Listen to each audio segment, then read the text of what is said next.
grand après-midi sur les ruminants, on va laisser une petite place au monogastrique et notamment au porc charcutier avec du coup des résultats ici du projet Valorage qui a expérimenté entre autres le pâturage chez les porcs charcutiers. Donc pour ça, je vais laisser la parole à Brieux Dessin de l'ITAB.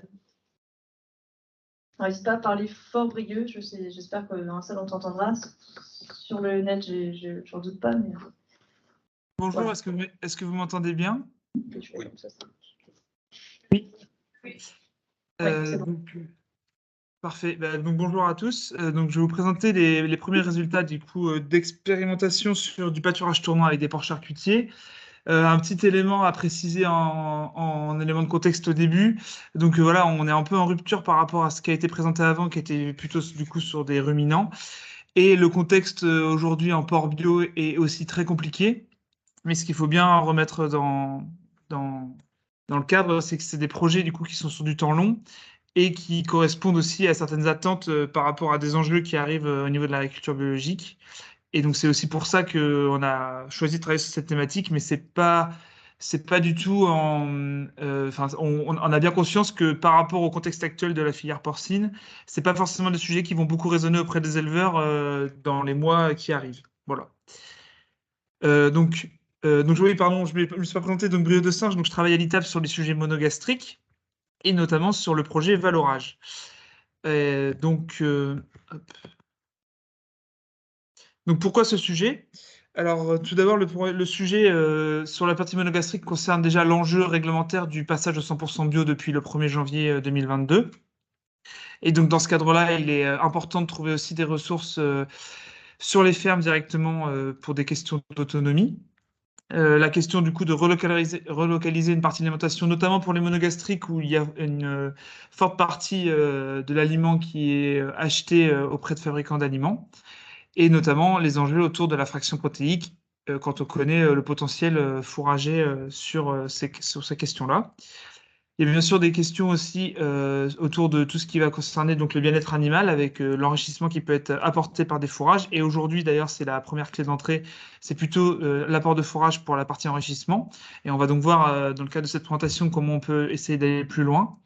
Et également, du coup, de répondre à des attentes sociétales fortes, des questions de confiance du consommateur, notamment sur les parties où on présente donc une partie de l'élevage des porcs avec la partie maternité en plein air et la partie engraissement sur paille. Et donc voilà, il y a aussi pas mal d'attentes aussi du côté du consommateur et aussi de clarification de certains points par rapport à ces deux phases d'élevage-là qui sont pas toujours bien claires pour les consommateurs.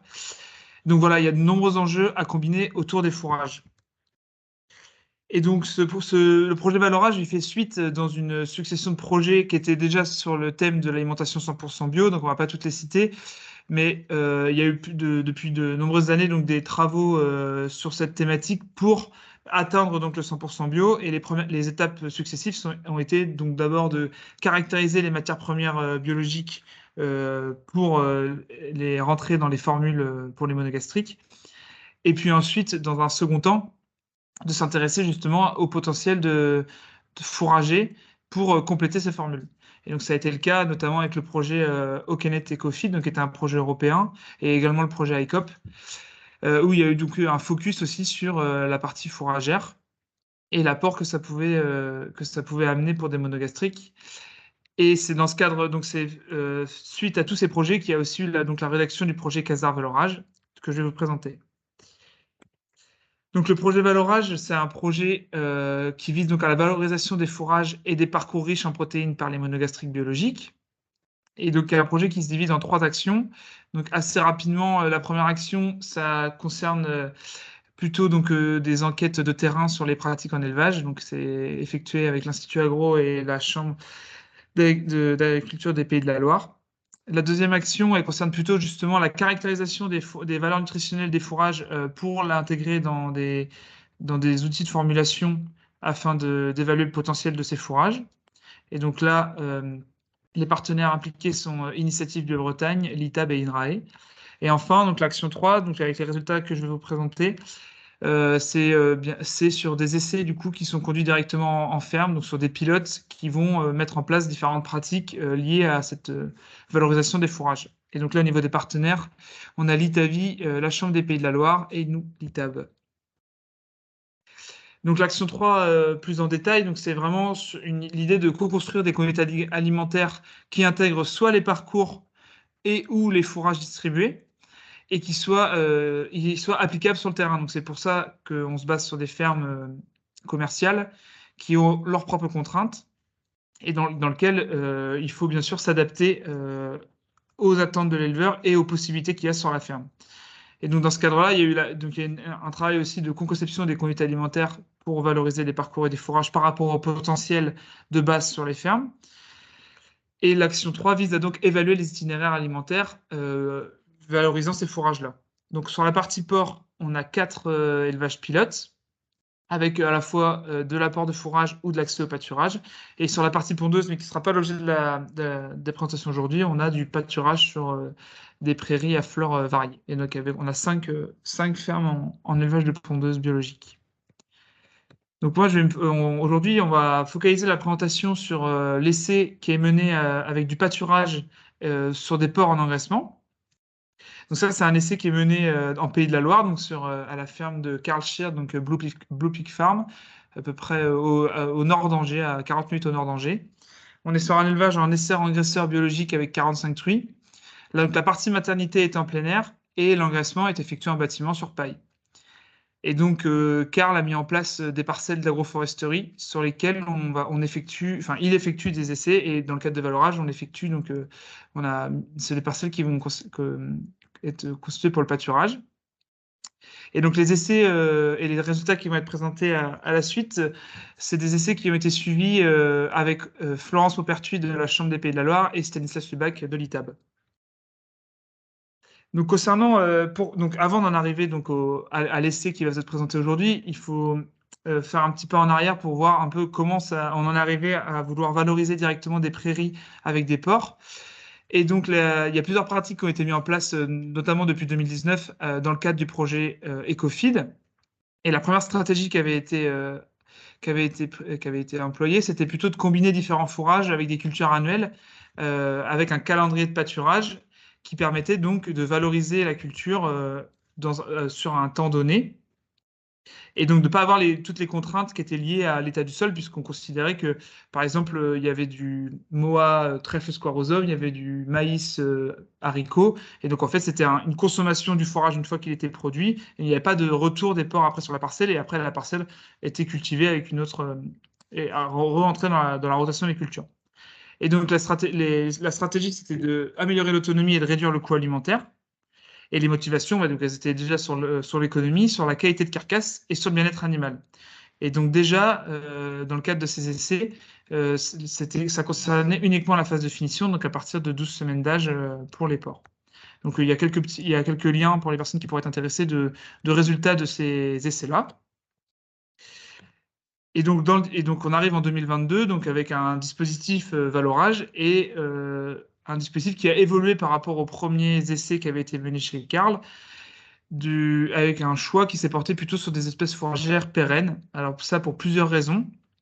Tout d'abord parce que le coût d'implantation d'une prairie va être amorti sur plusieurs années, alors que dans le cas précédent, avec des cultures annuelles, il y avait un ressemis à faire chaque année et qui avait des coûts, et qui est aussi lié à la structure de la ferme qui ne dispose pas de matériel propre et qui fait venir une entreprise de travaux agricoles.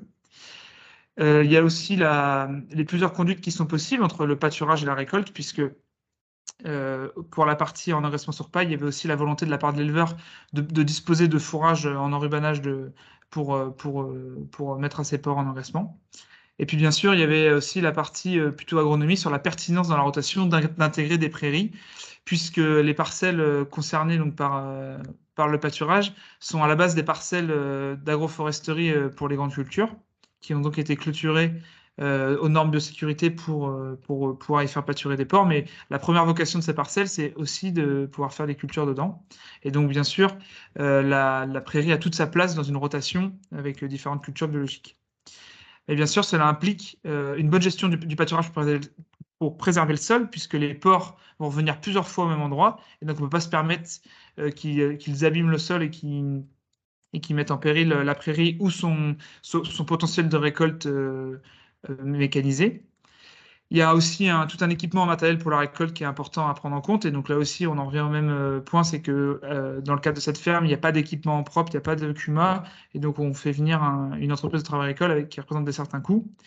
Et surtout, il y a un apprentissage du pilotage de la prairie, puisque pour notre éleveur, mais ça peut aussi être le cas d'autres éleveurs qui pourraient être intéressés par ce type de démarche, il faut apprendre aussi à gérer une prairie, à savoir ce que c'est d'implanter une prairie, de la conduire et de réaliser du pâturage avec ces animaux. Concernant le mélange qui a été choisi dans le cadre de l'essai, donc là, voilà, je ne vais pas aller dans le détail de toutes les variétés. On est sur un mélange, donc sur une prairie qui est très diversifiée, qui a été implantée sous couvert d'avoine en avril 2021, et le couvert d'avoine a donc été enrubanné fin juin 2021, ce qui a permis à la prairie ensuite d'avoir accès à la lumière et de se développer. Et donc on est sur un mélange avec du raisin anglais, de la fléole et de la fétuque sur la partie graminée. Et après, sur la partie légumineuse, donc on a trèfle violet, trèfle blanc, luzerne et trèfle hybride. Et puis, on a un ajout donc, de plantes à tanin avec la chicorée et le plantain, et un petit peu de lotier. Donc ça, c'est ce qui a été semé en 2021.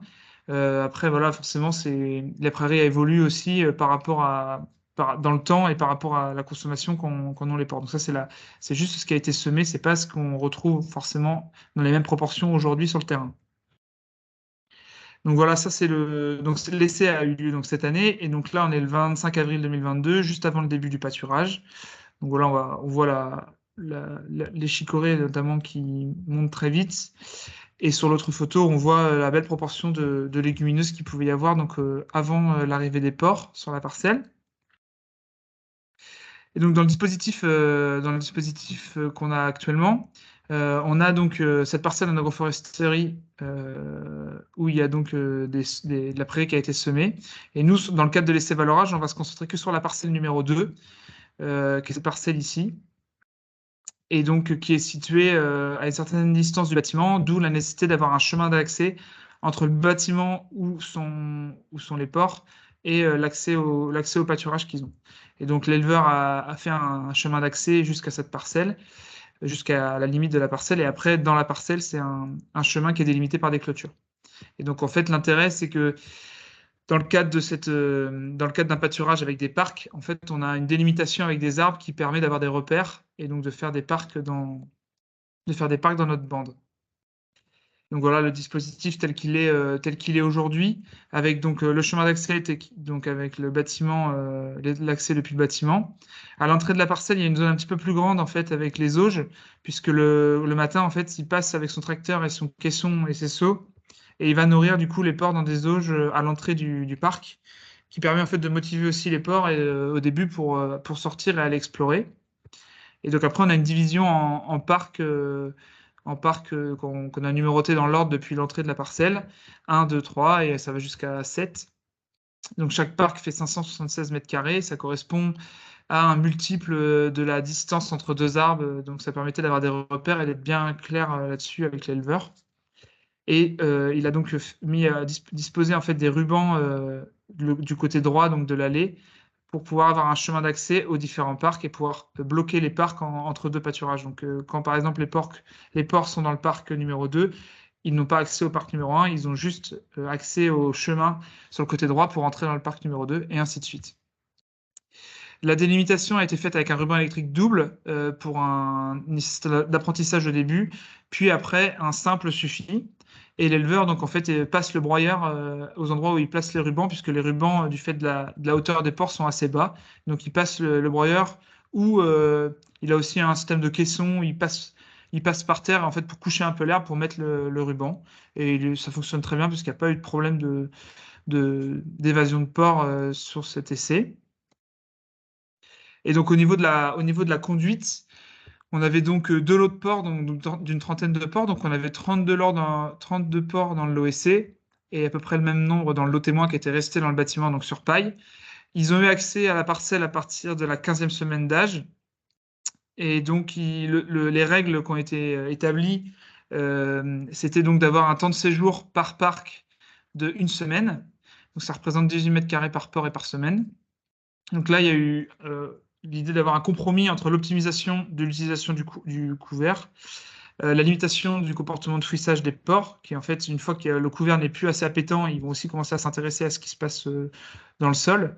Et bien sûr, le temps de travail de l'éleveur qui ne peut pas non plus y consacrer un temps infini chaque jour, puisque ça rajoute aussi une étape dans sa routine quotidienne. Les objectifs qu'on avait, c'était de maintenir un couvert relativement bas et appétant. Et donc ça, c'est par rapport à donc le fait qu'on le suit depuis 2019 et qu'on a quelques retours d'expérience déjà sur cette conduite. Et il y avait déjà eu du pâturage sur des couverts qui étaient trop hauts. En fait, les porcs touchaient beaucoup le couvert et ne le valorisaient pas beaucoup. Donc là, on a dû, on a dû aussi mettre en place un broyage en mars et en avril avant le démarrage de l'essai parce que le couvert avait poussé, ce qui était normal, plus que ce qu'on voulait en entrée. Et donc, on a préféré le broyer pour permettre d'avoir une entrée des porcs dans un couvert qui était relativement bas et appétant. On avait dimensionné la rotation sur 5 parcs. Après, dans la réalité, ça a été un peu plus compliqué que ça, mais il y avait de la dimensionnée sur 5 parcs, avec potentiellement 2 de plus si besoin. Et donc, le lot qui avait accès au pâturage était rationné de 10% par rapport au lot témoin sur la phase de finition. Donc, ça, c'était un élément assez important. Et donc, il y avait une part de. Donc, le postulat, c'était que les porcs allaient trouver sur le parcours ce qu'ils n'avaient pas dans leur ration. Et donc là, sur la photo, on voit le premier parc après une semaine de pâturage. Donc les porcs sont passés pendant une semaine sur cette parcelle. Voilà, donc ça permet d'avoir un peu une idée. Donc là, on est autour du 5 mai. Et donc voilà. Et donc les porcs ont été suivis au niveau des performances zootechniques. Et donc ça, c'est un suivi qui a été fait par Florence Maupertuis, avec plusieurs pesées pendant la durée de l'élevage. Et donc, l'essai de pâturage, lui, a eu lieu entre le 28 avril et le 2 août, sachant que il y a des porcs donc il y a eu plusieurs départs des porcs, mais les porcs, après le 2 août, en fait, tous les porcs ont été mis en bâtiment, vu les conditions climatiques et vu qu'il n'y avait plus rien sur les parcelles à consommer. Et les premiers abattages ont eu lieu le 22 juillet, donc à 188 jours, avec lors du premier départ, il y avait un peu plus de lot témoin que de lot pâturage dans le départ. Parce que vous allez voir, du coup, dans les résultats, les lots les lots pâturage sont un petit peu plus légers. Donc au niveau du lot témoin, au niveau de la consommation d'aliments par jour, donc sur le lot témoin, on est à 3 kg et sur le lot pâturage, on est à 2,5 kg. Donc ça, c'est aussi lié au fait qu'il y a un rationnement qui est effectué de 10%. On a un indice de consommation qui est à 3,83 pour le lot témoin et à 3,75 pour le lot pâturage, donc qui est relativement proche. Un GMQ qui est à l'avantage du lot témoin, donc 827 grammes pour le lot témoin contre 745 pour le lot pâturage. Sur le taux de perte, on a eu un taux de perte plus important dans le lot témoin, donc à 10%, contre seulement 3% dans le lot pâturage. Et donc, on avait des poids moyens des porcs dans le lot témoin qui étaient à 119 kg, et contre 114 pour le lot pâturage. La donnée qui était très intéressante, c'était que le TMP moyen pour le lot témoin était de 56,6 contre 59,4 pour le lot pâturage. Donc ça, c'était une donnée qui était très intéressante. Et que la quantité totale d'aliments consommés par porc sorti était de 40 kg inférieure pour le lot pâturage, aussi lié au fait que du coup, il était rationné. Donc au niveau des premiers éléments de conclusion, donc il y a encore des éléments à calculer, notamment avec les prix de vente, parce qu'il y a un bonus par rapport au TMP. Donc là, il y aura une analyse économique qui est en cours, qui sera faite par Florence Maupertuis, et qui va aussi permettre de voir si poids moindre mais meilleur TMP, ça permet de compenser.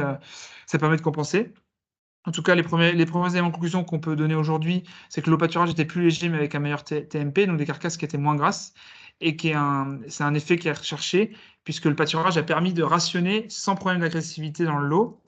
On avait un lot pâturage qui était très calme par rapport au lot témoin, et ça, on a pu le constater lors des différentes pesées également. Et il y a également eu un suivi qui a été fait avec des mesures faites avec l'outil Piglo. Donc là aussi, il y aura des données qui vont pouvoir être exploitées à la suite. On a un même indice de consommation entre le lot pâturage et le lot témoin. Donc là, l'hypothèse, c'est qu'en fait, l'apport nutritionnel du pâturage n'a fait que compenser les besoins des porcs qu'ils ont dépensés pour aller sur les parcs. Et ça, c'est aussi lié à la distance entre le bâtiment et les parcs. Il y a un taux de perte qui est plus faible. Est-ce qu'il y a eu un impact positif du pâturage? Ça sera aussi à confirmer avec les autres essais du groupe Valorage et les essais qui vont continuer chez Karl. Mais voilà, en tout cas, c'est un résultat qui est intéressant. Et donc, on n'a pas suivi que la partie porc, on a aussi suivi la partie l'évolution de la prairie. Et donc, les conclusions qu'on peut donner aujourd'hui, parce qu'il y a aussi des données qui vont être analysées à la suite. Les principales conclusions qu'on peut donner aujourd'hui, c'est que les légumineuses et la chicorée plantain sont très bien consommées par les porcs. Donc ça, c'est quelque chose qu'on a pu constater à la fois lors de l'ouverture des nouveaux parcs. Donc tous les vendredis, il y avait l'ouverture d'un nouveau parc. Et certains vendredis, on était présents aussi pour faire des observations de comportement au pâturage. Et on voyait que vraiment, la chicorée, le plantain et les légumineuses étaient vraiment préférentiellement consommés par les porcs. Donc là, on a une photo du paddock du parc numéro 1 après une semaine de pâturage, où on voit en fait très peu de... On voit que les feuilles de chicorée qu'on voyait au début, elles sont en train de repousser, mais elles ont été bien consommées. On voit plus beaucoup de légumineuses et on voit vraiment une grosse proportion de légumineuses, de graminées qui ont été un petit peu moins consommées par les porcs. Une donnée importante aussi, c'est que lorsque le couvert est bas en entrée, il est bien consommé, il y a peu de gaspillage. Et donc là, j'ai mis exprès une photo. En fait, c'est l'entrée dans le parc numéro 2, donc le 6 mai. Donc on est le 6 mai, le couvert est déjà un petit peu trop haut par rapport aux porcs qui sont en plus relativement jeunes, puisque là, ils ont à peine 17 semaines. Et on voit voilà, que c'est déjà un petit peu limite, mais que là, le couvert est encore relativement riche et appétant et il a été plutôt bien consommé. Donc en fait, sur la photo, je ne sais pas si on voit très bien, mais en fait, le paddock 1 est ici, on voit qu'il a été, enfin, il est bien rasé et il rentre dans le paddock, dans le parc numéro 2, avec un couvert qui est déjà un petit peu trop haut, mais qui est aussi lié à la vitesse de la pousse à cette époque-là. Et donc, le pendant de ça, c'est que il est complexe de maintenir le couvert bas et appétant sur toute la durée de l'essai. Et donc là, on voit le paddock 4, donc on est au 20 mai, et les porcs doivent rentrer dedans, et en fait, tout est monté déjà à épiaison, à floraison. Et donc, on a passé le stade que nous, on souhaitait avoir comme objectif limite pour entrer dans le parc par des porcs. Et ça, c'est quelque chose qui a été un peu complexe à mener, parce qu'il y a quand même eu des broyages qui ont été effectués, qui n'ont pas forcément permis d'avoir un début d'essai dans des bonnes conditions. Mais voilà, en fait, il n'y avait pas assez de. L'avancée des porcs n'était pas suffisante par rapport à l'avancée du couvert. Et donc, ça, c'est quand même un des gros enseignements aussi, c'est qu'il va falloir revoir dans la suite des essais.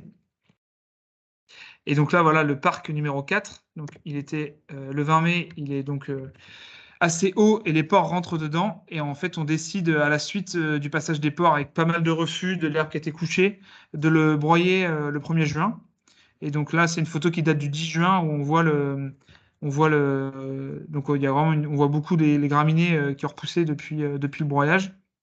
Donc ça a été important en fait, ces étapes de broyage pour maintenir un couvert appétant.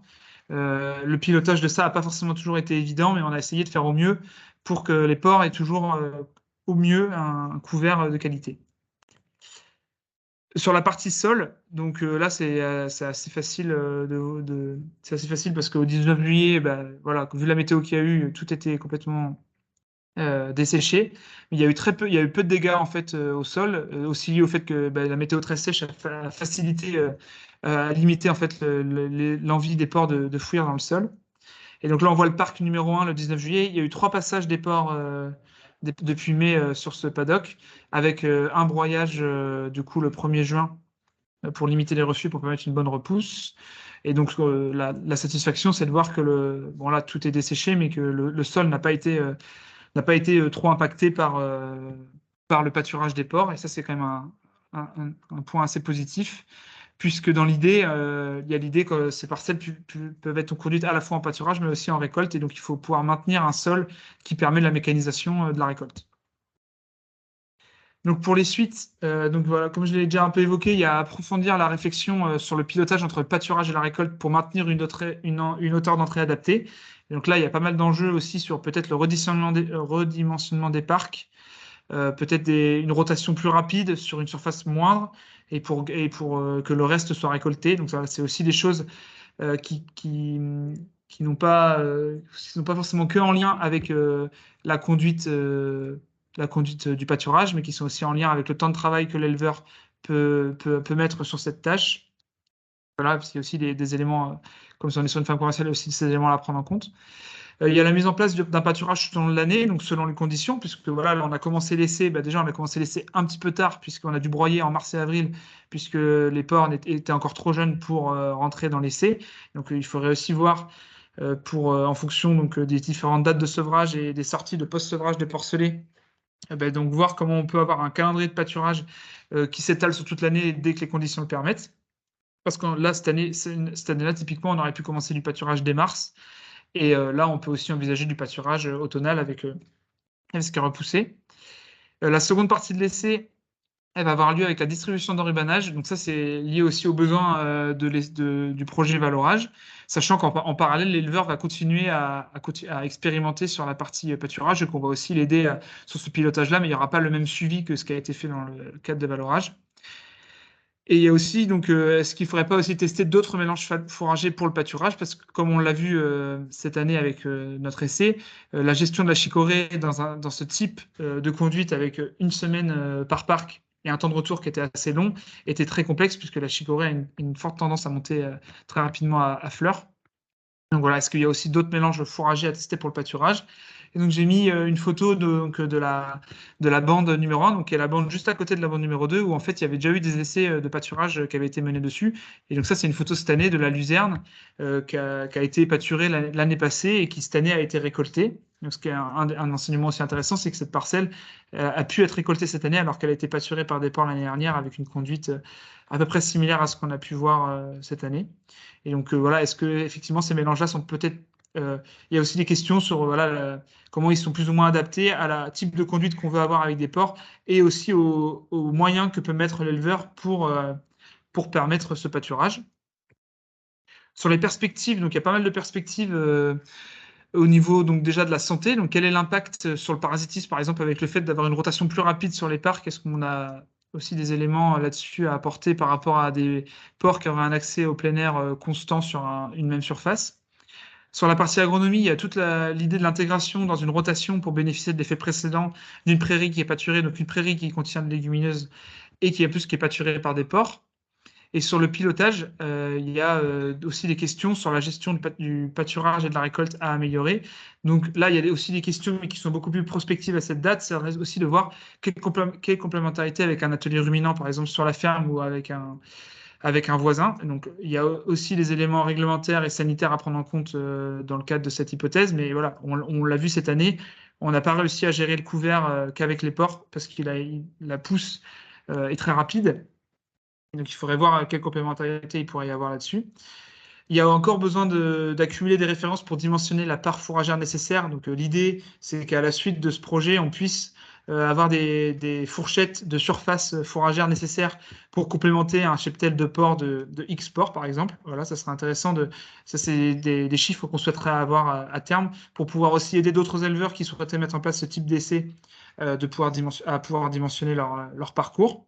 Sachant que l'enjeu majeur, c'est le coût d'installation des clôtures de biosécurité. Et donc, dans ce cadre-là, dimensionner une surface fourragère adéquate, ça a une grosse importance. Donc, comme j'ai dit, on n'en a pas beaucoup insisté là-dessus, mais il y a le bénéfice, c'est des parcelles qui sont en agroforesterie.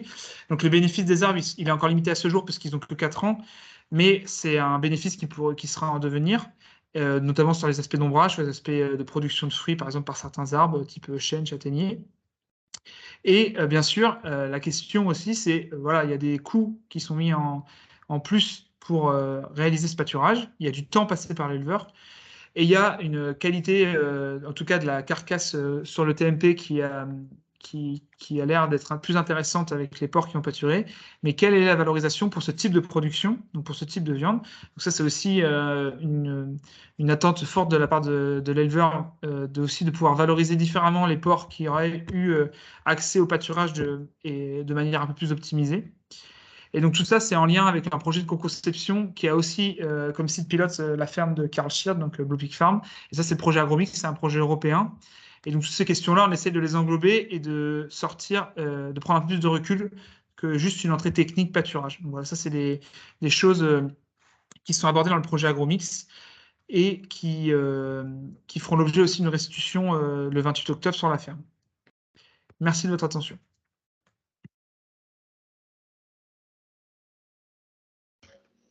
Merci Brieux. Je ne sais pas s'il y a quelques questions dans la salle.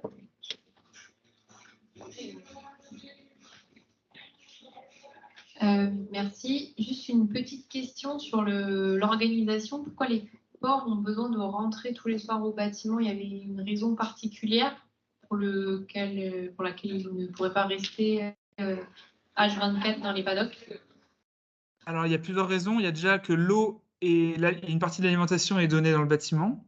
Et donc ça, il n'y a pas de système, en tout cas d'abreuvoir à l'extérieur. Et surtout, la parcelle, aujourd'hui, elle est beaucoup trop exposée en termes de soleil et surtout du soleil pour permettre de garder les porcs tout le temps dehors. Et donc, en fait, ce qui a été observé par l'éleveur et aussi nous quand on y allait, c'est que les porcs, ils sortent tôt le matin et éventuellement, le soir, donc ils sortent, ils vont dans le parc, ils rentrent dans le bâtiment là, dès qu'il commence à faire trop chaud. Donc là, en juin, ils rentraient, dès 9 h, ils étaient rentrés, et qu'après, des fois, ils ressortent en fin d'après-midi, début de soirée. Donc ils avaient un accès 24 h sur 24, c'est eux qui choisissaient entre le bâtiment et le parc, mais globalement, pour des questions surtout d'ombre et de fraîcheur, ils rentraient dans le bâtiment dès qu'il faisait trop chaud. Donc ça n'aurait pas été possible de les garder dehors, vu la configuration de la parcelle telle qu'elle est aujourd'hui.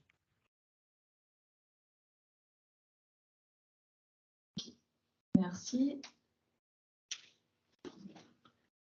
Alors, je n'ai pas d'autres questions pour l'instant. Une remarque. Voilà. Juste une petite remarque sur la conception du système fourrager. Enfin, je trouve intéressant parce que c'est les mêmes questions qu'on s'est posées en Beauvain-Lay il y a 10 ans de ça, quoi, sur les types de mélange, les complémentarités d'espèces. Donc je me dis que ça peut être intéressant aussi de recroiser un peu. Enfin, voilà, la chicorée en mélange, on sait que c'est compliqué à gérer, les temps de retour et de repousse, le fait de broyer les prairies. Enfin voilà, c'est tout un tas de choses qu'aujourd'hui on ne préconise plus forcément de faire pour la pérennité de la prairie. Donc je me dis que ça peut être intéressant dans le pilotage d'avoir cette comparaison avec les données techniques de conduite de prairie qu'on peut avoir par ailleurs en ruminant. Et une autre petite remarque, l'INRAE de Mirecourt fait pas mal de choses là-dessus. Elle n'est pas inclue dans les projets, puisqu'ils ont déjà eu pas mal de références sur le pâturage des luzernes, etc.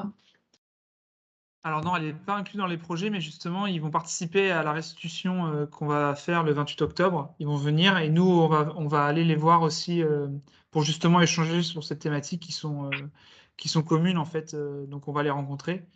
Et donc ça sera super intéressant. Et je voulais rebondir sur la première remarque. Effectivement, il y a pas mal de données sur la partie donc voilà, bovin-lait et même bovin-laitant éventuellement. Après, là, il y avait des contraintes aussi, par exemple sur le broyage. C'est vrai que nous, on était les premiers à pas être forcément satisfaits de devoir broyer les parcelles alors qu'on avait une ressource fourragère qui était là et qui était très intéressante. Mais c'était aussi lié au fait que la surface n'était pas adaptée pour justifier une récolte. Et donc, en fait, le seul moyen qu'on avait pour avoir un couvert bas et appétant, c'était de broyer. Mais effectivement, c'est pour ça que quand je parle de la complémentarité avec des appels ruminants, ça peut aussi être la complémentarité avec du matériel facilement accessible pour venir faucher et récolter 1 hectare de parc de porc. Et ce qui n'était pas le cas dans notre cas, en fait, où il y avait le besoin d'avoir une certaine surface pour que l'entreprise intervienne.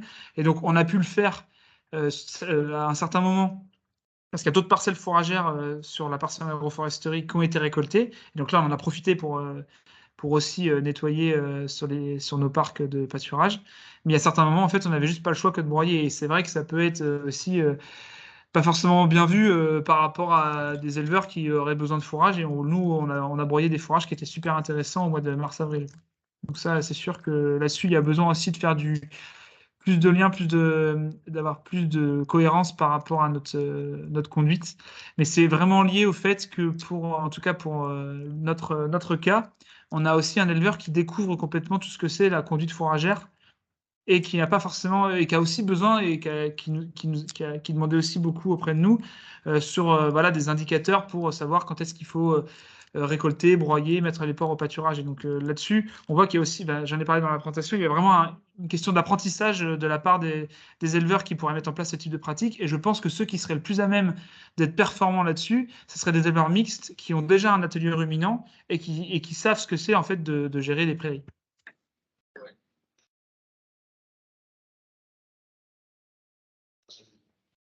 Comment?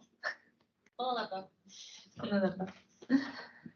Ok, et ben merci. Merci à tous pour votre participation. Merci à tous les intervenants qui sont relayés tout l'après-midi. On remercie aussi les financeurs des Biothémas, donc le ministère de l'Agriculture et de la Souveraineté Alimentaire en tant que tel, et via les fonds CALSAR.